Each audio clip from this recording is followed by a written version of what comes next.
हम कक्षा 6 में हिंदी विषय पढ़ेंगे। विद्यार्थी मित्रों, आपको कहानी सुनना तो पसंद ही होगा। आपने अपने दादा दादी, नाना नानी के यहाँ से कई सारी कहानियाँ सुनी होगी। तो आज हम वैसी ही एक कहानी पढ़ने वाले हैं जिसका नाम है दयालु शिकारी। दयालु शिकारी एक चित्रपाठ है। तो चित्रपाठ को देखकर हम उसका वर्णन करेंगे। यह चित्रपाठ जो है, यह देखकर हम उसके बारे में एक एक करके उसका वर्णन करेंगे। तो आपकी स्क्रीन पर आपको उसका चित्र दिखाया होगा। अब उसके बारे में हम कहेंगे। पहले चित्र में आपको क्या दिखाई देता है? सरस, पहले चित्र में एक हिरनी दिखाई देती है। दूसरे चित्र में क्या है? तो दूसरे चित्र में वेरी गुड, दूसरे चित्र में एक जो शिकारी है वह पेड़ के पीछे छिपा हुआ है। अब तीसरे चित्र में क्या है? तो तीसरे चित्र में नाइस, तीसरे चित्र में जो शिकारी है वह हिरनी को निशाने लगाने का प्रयत्न कर रहा है। चौथे चित्र में क्या है? वेरी गुड, चौथे चित्र में दो हिरण है, वह भाग रहे हैं, दौड़ रहे हैं। पांचवें चित्र में क्या है? गुड, पांचवें चित्र में हिरनी और उसका जो शावक है वह साथ में बैठे हुए हैं। शावक यानी उसका बच्चा। छठे चित्र में क्या है? अति सुंदर, छठे चित्र में जो शिकारी है वह उसके समीप बैठा हुआ है। सातवें चित्र में क्या है? तो सातवें चित्र में बहुत सुंदर, सातवें चित्र में जो शिकारी है वह हिरनी को अस्पताल लेके जा रहा है। और आठवें चित्र में बहुत सुंदर, आठवें चित्र में शिकारी जो है वह हिरनी को लेकर आ रहा है। और नौवें चित्र में हिरनी और उसका जो शावक है वह घास खाते हुए हमें दिखाई देते हैं। अब विद्यार्थी मित्रों, अब हम इस चित्र के आधार पर शब्द सूची बनाएंगे।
चलो विद्यार्थी मित्रों, अब मैं आपको इस सारे चित्रों के आधार पर मैं आपको कहानी सुनाऊंगी, तो आप ध्यान से सुनना।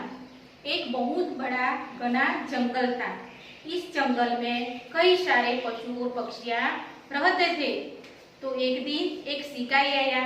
तो शिकारी को शिकार करने की इच्छा हुई, तो उसने एक हिरनी को देखा। हिरनी को देखकर उसे मांस खाने की इच्छा से शिकार करना चाहा। उन्होंने तुरंत ही पेड़ के पीछे छिप गया और हिरनी को वह मारने के लिए निशाना लगाने लगा।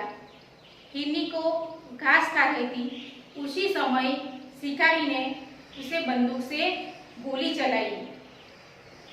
गोली लगने की वजह से आसपास के दूसरे जो हिरण थे वह भी वहां से इधर उधर दौड़ने लगे और जिस हिरनी को गोली लगी थी वह तुरंत ही वहां पे बैठ गई।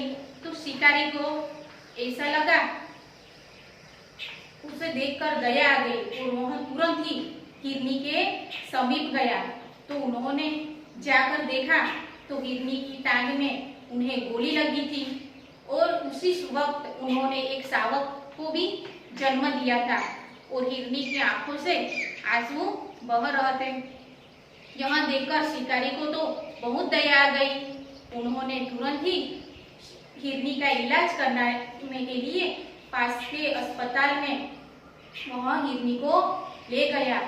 हिरनी को ले जाकर उन्होंने हिरनी का डॉक्टर के पास इलाज करवाया और डॉक्टर ने इलाज करके मरहम लगाया और हिरनी जो थी वह ठीक हो गई। अब उस शिकारी हिरनी को फिर से जंगल में ले आया और वहां जंगल पे छोड़ दिया।